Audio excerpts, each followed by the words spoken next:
महाराष्ट्रातील रायगड जिल्ह्यातील श्रीवर्धन तालुक्यातील दिघे औद्योगिक विकास प्रकल्पाला केंद्राची मंजुरी।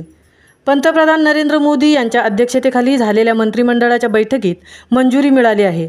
महाराष्ट्रातील दिघे औद्योगिक प्रकल्पाबाबत माहिती देताना केंद्रीय मंत्री अश्विनी वैष्णव म्हणाले, यासाठी 6056 एकर जमीन संपादित केली जाणार आहे। या प्रकल्पामुळे 1,14,183 नोकऱ्या निर्माण होतील, असे केंद्रीय माहिती आणि प्रसारण मंत्री अश्विनी वैष्णव यांनी सांगितले आहे। महाराष्ट्रातील दिघे औद्योगिक प्रकल्पाबाबत माहिती देताना केंद्रीय मंत्री अश्विनी वैष्णव म्हणाले की या प्रकल्पामुळे 1,14,183 नोकऱ्या निर्माण होतील, असेही त्यांनी सांगितले की सदरचे औद्योगिक विकास क्षेत्र मुंबई गोवा महामार्गापासून अवघ्या 10 किलोमीटर अंतरावर आहे। इतकेच नाही तर कोलाड रेल्वे स्थानकापासून 5 किलोमीटर आणि इंदापूर माणगावपासून 10 किलोमीटर अंतरावर आहे। येथून मुंबई विमानतळाचे अंतर 170 किलोमीटर आहे। या प्रकल्पापासून दिघी बंदर केवळ 55 किलोमीटर अंतरावर आहे।